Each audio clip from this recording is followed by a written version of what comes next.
प्यारे बच्चों, आज से आपका जेईई मेंस 2025 अप्रैल अटेम्प्ट का एग्जाम स्टार्ट हो रहा है। और बच्चों, आप सबों के क्वेश्चन पेपर में टोटल 75 क्वेश्चन दिखेंगे, जिसमें फिजिक्स, केमिस्ट्री, मैथमेटिक्स के 20-25 क्वेश्चन होते हैं।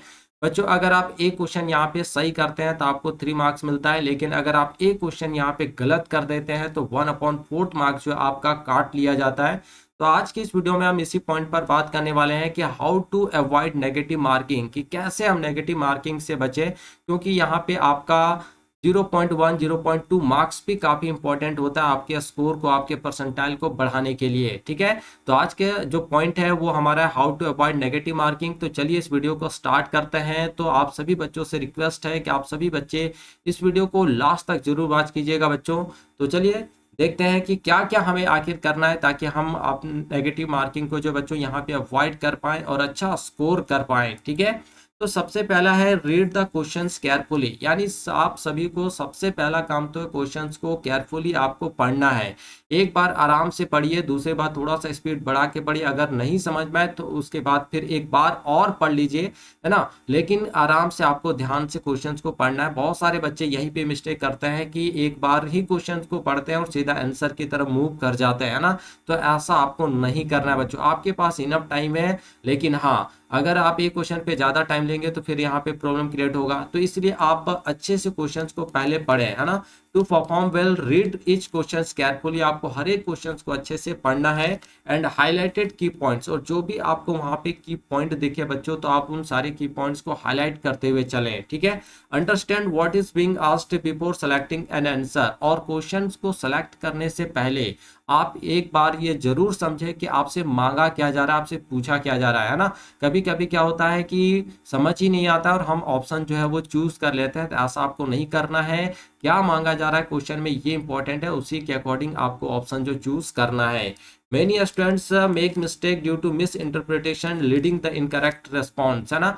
तो मिस इंटरप्रिटेशन के वजह से ही बहुत सारे बच्चों जो यहाँ पे क्वेश्चन को गलत कर देते हैं और फाइनली उनका मार्क्स जो है बच्चों कट जाता है, स्कोर कम हो जाता है।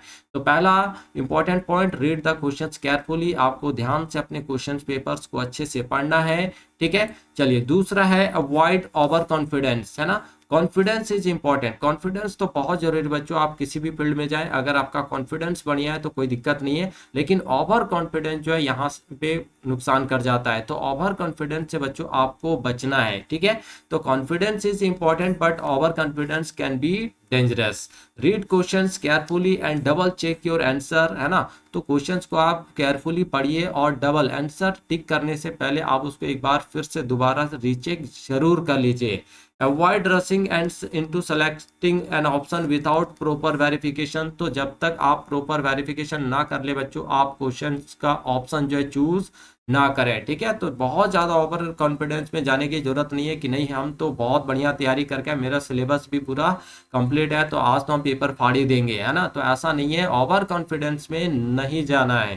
ठीक है, चलिए नेक्स्ट है बी प्रिसाइज विथ कैलकुलेशन। यहाँ पे आप जब भी कैलकुलेशन करें तो प्रॉपर कैलकुलेशन करने की कोशिश करें बच्चों, जरा सा भी मिस्टेक ना करें, क्योंकि आपका एक छोटा सा मिस्टेक, है ना, सिली मिस्टेक जो है आपको एक अच्छा खासा नुकसान पहुंचा सकता है। ठीक है, even a small calculation mistake can lead to incorrect answer, क्योंकि आप छोटा सा भी अगर कहीं पे गलती कर देंगे तो सीधा उसका इम्पैक्ट जो है आपके आंसर पर पड़ेगा और फाइनली आपका आंसर जो है वो इनकरेक्ट हो जाएगा। ठीक है, और आप समझ सकते हैं अगर इनकरेक्ट हो गया तो 1/4 मार्क्स आपका जो है वो चला जाएगा, और 1/4 मार्क्स भी आपके परसेंटाइल के लिए काफी इंपॉर्टेंट है बच्चों। ठीक है, always verify your calculation and check double check numerical values to prevent errors. ठीक है, तो आप एक बार कैलकुलेशन को जरूर चेक करें, प्रॉपर कैलकुलेशन करें, एक बार में ही सही कैलकुलेशन करें, भले स्पीड कम हो कोई बात नहीं, लेकिन कैलकुलेशन आपका परफेक्ट होना चाहिए।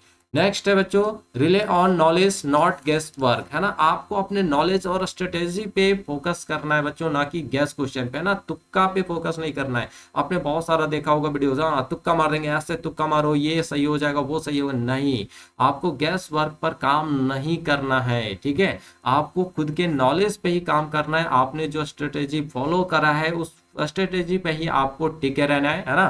तो यूज योर नॉलेज, अपना नॉलेज यूज करना है, ना कि, है ना, ठीक है, गेस वर्क करना है, स्ट्रेटेजी यूज करना है to solve questions instead of relying on luck, random guessing can significant increase negative marking. कभी कभी होता है बच्चों कि अगर आपने गेस कर लिया कि अच्छा तुक्का मार दिया तो सही हो गया, अदरवाइज मैक्सिमम टाइम आपका जो है गलत ही होता है ना। इसलिए आप अपने खुद पर विश्वास करें, आपने जितना भी तैयारी किया है कोई बात नहीं, आपका सिलेबस पूरा हुआ है नहीं हुआ है, जो भी आपकी तैयारी है बस उसी के अकॉर्डिंग आप को चलना है, आपका जो भी नॉलेज है उसी के बेसिस पे क्वेश्चंस को सॉल्व करना है, आपने जो स्ट्रेटेजी फॉलो करा है बस उसी के अकॉर्डिंग चलना है, ना कि गेस पर आपको भरोसा करना है। ठीक है, नेक्स्ट है यूज द एलिमिनेशन मेथड। आपको यहाँ पे बच्चों क्वेश्चंस को चेक करने के लिए एलिमिनेशन मेथड को भी यूज करना चाहिए, क्योंकि अगर आप एलिमिनेशन मेथड यूज करते हैं तो यहाँ पे आपका जो नेगेटिव मार्किंग का जो समस्या है वो बहुत हद तक कम हो जाता है। ठीक है, तो if ensure about an answer trying elimination incorrect option, तो एलिमिनेशन मेथड आप यूज कीजिए ताकि आप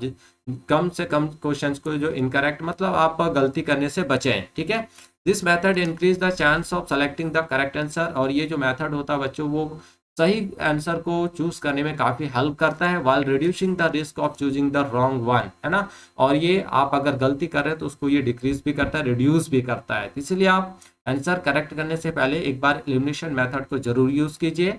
नेक्स्ट है मैनेज टाइम इफेक्टिवली। अब ये एग्जाम में बच्चों काफी इंपॉर्टेंट होता है टाइम को मैनेज करना, क्योंकि बहुत सारे बच्चों का सिलेबस भी पूरा होता है, तैयारी भी जबरदस्त होता है, लेकिन वो एग्जाम हॉल में अपने टाइम को बच्चों मैनेज नहीं कर पाते हैं, जिसके वजह से उनके पास सब कुछ होते हुए भी जो है वो प्रॉपर तरीके से क्वेश्चन सॉल्व नहीं कर पाते, यानी कंप्लीट क्वेश्चंस को वो सॉल्व नहीं कर पाते हैं, और फाइनली कहीं ना कहीं उनको नुकसान झेलना पड़ता है। तो टाइम को मैनेज करना जरूरी है यहाँ पे।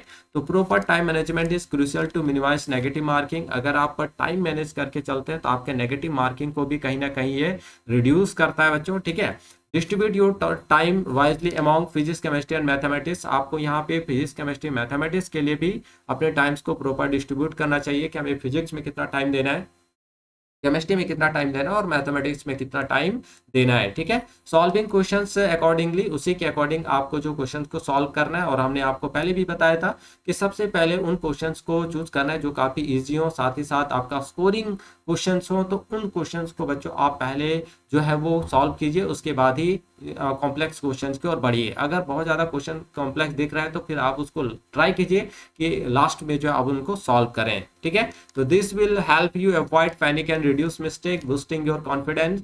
तो यहाँ पे टाइम मैनेजमेंट का बहुत इंपॉर्टेंट रोल है बच्चों आपके एग्जाम हॉल पे, चाहे किसी भी, चाहे जेईई मेंस का एग्जाम दे रहे हो या बोर्ड का एग्जाम दे रहे हो या कोई भी एग्जाम दे रहे हो, टाइम मैनेजमेंट बहुत इंपॉर्टेंट होता है। तो आप तीनों सब्जेक्ट्स के टाइम को डिस्ट्रीब्यूट कीजिए और प्रॉपर तरीके से काम कीजिए, है ना। तो यहाँ पे कहीं ना कहीं आपके मिस्टेक्स को बच्चों ये रिड्यूस करेगा। ठीक है, तो बच्चों आप सबों को ये सारे पॉइंट काफी इंपॉर्टेंट लगे होंगे, और आपको ये सारे पॉइंट्स को एग्जाम हॉल में फॉलो भी करना चाहिए, है ना, ताकि आप जो मिस्टेक कर रहे हैं बच्चों वो मिस्टेक आप अवॉइड कर पाए और आप अच्छा स्कोर कर पाए, अच्छा परसेंटाइल। क्योंकि जेईई मेंस में अगर आप अच्छा स्कोर करते हैं बच्चों तभी आपको जो अच्छे एनआईटीज की तरफ जो मूव करने को मिलेगा, है ना, यानी अच्छे एनआईटीज में आपका एडमिशन हो पाएगा। तो यहाँ पे 0.1 0.5 मार्क्स भी काफी इंपॉर्टेंट होता है, तो इसलिए ट्राई कीजिए कि कम से कम आपका मिस्टेक हो। ठीक है बच्चों, तो चलिए आई होप बच्चों आप सबको वीडियो अच्छा लगा होगा। अगर वीडियो अच्छा लगा हो तो इस वीडियो को एक लाइक जरूर कर दीजिएगा, प्यारा सा कमेंट जरूर कीजिएगा बच्चों, और अभी तक आपने अगर हमारे चैनल को सब्सक्राइब नहीं किया है तो हमारे चैनल को सब्सक्राइब करके बेल नोटिफिकेशन ऑन जरूर कर लीजिएगा बच्चों। ठीक है, तो बेस्ट ऑफ लक फ्यूचर यूनियर्स। आज से आपका एग्जाम स्टार्ट हो रहा है, 9 अप्रैल तक आपका चलने वाला है, तो जमकर अपनी तैयारी कीजिए। ठीक है, आज जिनका है उनका तो आप खत्म हो चुका है, अब वो एग्जाम हॉल में भी पहुंचने वाले हैं। ठीक है, लेकिन जिनका 3-4 को है तो फिर वो अभी आपके पास टाइम है, तो यहाँ पे फ्लैश कार्ड वगैरह यूज कीजिए, शॉर्ट नोट्स को रिवाइज कीजिए। यहाँ पे अब आपको बहुत ज्यादा थॉरोली पढ़ने की जरूरत नहीं है। ठीक है, तो मिलते हैं बच्चों नेक्स्ट वीडियो में, तब तक के लिए आप सब बच्चों को थैंक यू, बाय बाय।